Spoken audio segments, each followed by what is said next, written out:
Sejarah memang perjuangan melawan lupa, terlebih bagi orang Tionghoa peranakan. Bahkan meski meninggalkan dokumen tertulis, tapi atas nama politik terkadang harus ditiadakan.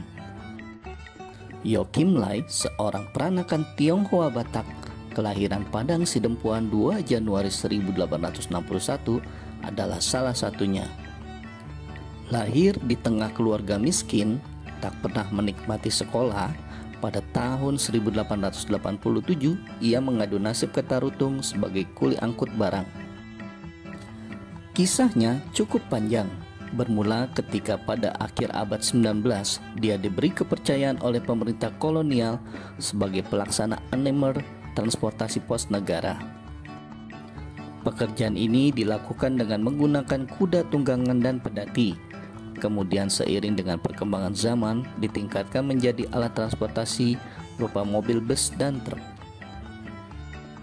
Di samping bisnis utama berupa kegiatan dagang toko Provision and Drunken di tahun 1900-an, khusus untuk orang-orang Eropa yang lengkap, khususnya menyediakan berbagai kebutuhan pegawai dan tentara Belanda yang bertugas di ibu kota Efteling, Batak Landen ini.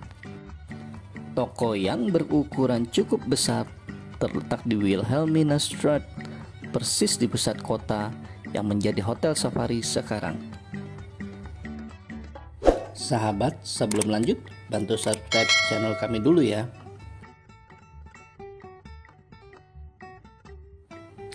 Dikenal sebagai pekerja keras, gigih, hemat, dan pintar bergaul, di mana ia pernah bekerja di kilang minyak Sibolga, kuli angkut di Sydney Huta, lalu menjadi pedagang. Kim Lai juga fasih berbahasa Batak. Maklum, ibunya juga Boru Nasution. Dia juga bisa berbahasa Melayu Pasar, Jawa, dan mengerti bahasa Belanda. Kombinasi itu membuatnya dipercaya pemerintah kolonial sebagai anemer transport di tahun 1891. Kau juga kontraktor pembangunan infrastruktur pemerintah kota dan properti di seputaran kota Tarutung. Kemudian kegiatan bisnisnya meningkat menjadi kontraktor. Bahkan pada tahun 1915 dia diserahi kepercayaan oleh pemerintah Belanda untuk membuka jalan raya yang menghubungkan kota Tarutung menuju Sibolga sepanjang 66 km dengan 1.300 tikungan dan dilengkapi dengan 2 buah terowongan yang memakan biaya puluhan ribu gulden dan diselesaikan dalam waktu 4 tahun. Secara khusus untuk keberhasilannya menyelesaikan proyek ini, maka atas nama Ratu Belanda dia diberi penghargaan berupa sebuah arloji kantong berlapis emas. Di usianya ke-55 tahun, Yeoh Kim Lai diangkat sebagai Wigmester der Chinesen Tarutung dan mendapat hak Erpatch untuk mengelola rubber under naming Yeoh Kim Lai di Parsingkaman. Pada tahun 1917, dia telah memiliki hotel dan restoran Chinese food tidak jauh dari rumah besar kediamannya bernama Hotel Silindung. Yang ketika itu Hotel Silindung merupakan hotel perdana di seantero tanah Batak. Dia juga melakukan kegiatan sebagai referensir daging kerbau dan kebutuhan sayuran segar untuk restoran dan orang-orang Belanda. Sebagai pengusaha kontraktor, ia ikut memberi andil pembangunan infrastruktur pertokoan, perumahan orang Eropa, gedung perkantoran, hingga gedung penjara di kota Tarutung. Dan untuk komunitas Tionghoa Tarutung, ia juga punya kontribusi membangun kuburan untuk orang Tionghoa atau Sentiong pada tahun 1904. Tidak ketinggalan, Kim Lai juga mendapat konsesi hak Erpatch sejenis hak guna usaha selama 75 tahun untuk perkebunan karet yang cukup luas di desa Parsingkaman.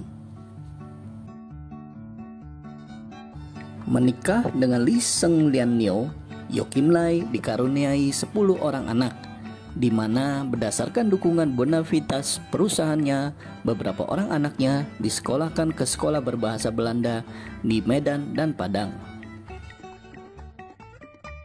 Pada waktu itu antara 1916 sampai 1932, sungguh kehidupan Kapiten Yeoh Kim Lai berada di puncak zaman keemasannya.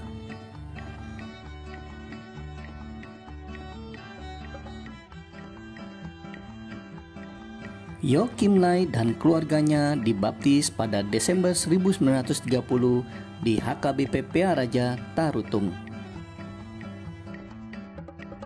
Namun, malang tak dapat ditolak, mujur tak dapat diraih. Ketika dunia memasuki depresi ekonomi yang berefek di Hindia Belanda pada tahun 1930, dan konon waktu itu pemerintah kolonial sangat membutuhkan biaya guna menutupi kerugian akibat Perang Dunia Pertama, maka perusahaan Yeoh Kim Lai dibebani pembayaran pajak negara yang teramat besar, sehingga perusahaan tidak mampu membayar. Harta bendanya ludes untuk membayar setoran pajak ke kas pemerintahan kolonial yang tekor.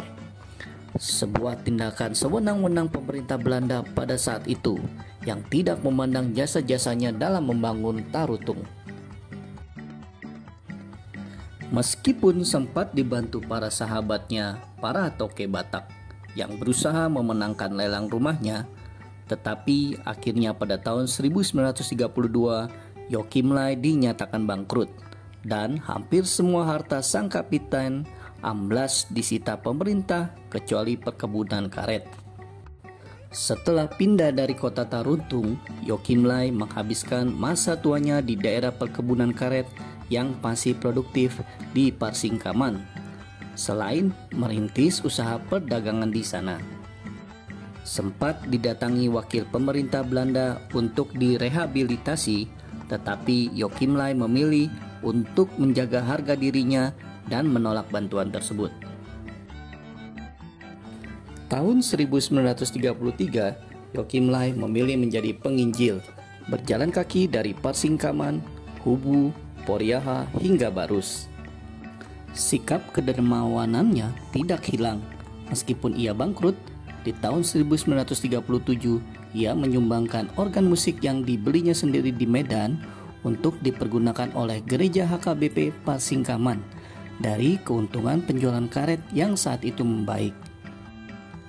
Pada zaman penjajahan Jepang, dibantu anaknya Ye Taek-hee, dia berbagi beras ke tetangga kampung yang saat itu kekurangan beras.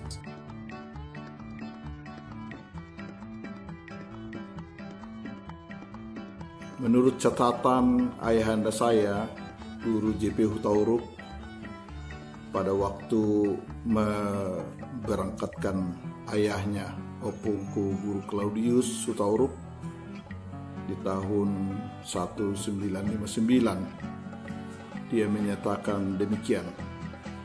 Ayah saya, Guru Claudius, adalah sahabat baik dari Tuan Yeoh Kim Lai, salah seorang pegawai Belanda yang menjadi pengusaha perkebunan karet dan juga membangun jalan raya antara Sibolga dan Tarutung. Nah, oleh karena itulah saya sangat setuju dengan Bapak J. Anto yang menulis buku ini, bahwa sesungguhnya Yeoh Kim Lai adalah sahabat masyarakat Batak. Di dalam buku ini juga disampaikan bahwa Tuan Yeoh memiliki sebuah klub musik di mana dia menjadi pemain gitar dan sering bermain musik bersama teman-temannya, orang-orang Batak, di Hotel Silindung miliknya. Hal yang sama juga dilakukan oleh anaknya Yeoh Kim Leong yang menjadi sahabat baik dari maestro musik Batak Nahum Situmorang, di mana mereka guyup bersama-sama para sahabat untuk menciptakan lagu Horas.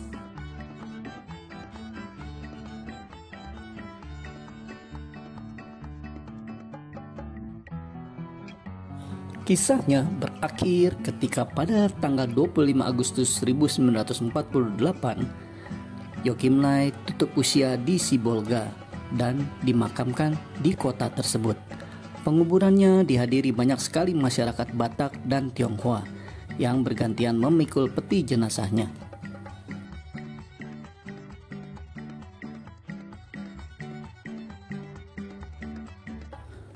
Joachim Lai seorang Tionghoa peranakan Batak yang gigih, yang dengan keterbatasannya mampu membangun jalan Sibolga Tarutung sepanjang 66 km dengan sumber daya yang minim. Sering menolong teman-teman yang Batak, dia juga ditolong temannya yang Batak kala susah. Datang di tahun 1870 ke Silindung saat Perang Belanda dengan Sisingamangaraja masih berlangsung dan bisa diterima dengan aman. Artinya, Joachim Lai memang figur yang bisa menyesuaikan diri dengan orang Batak.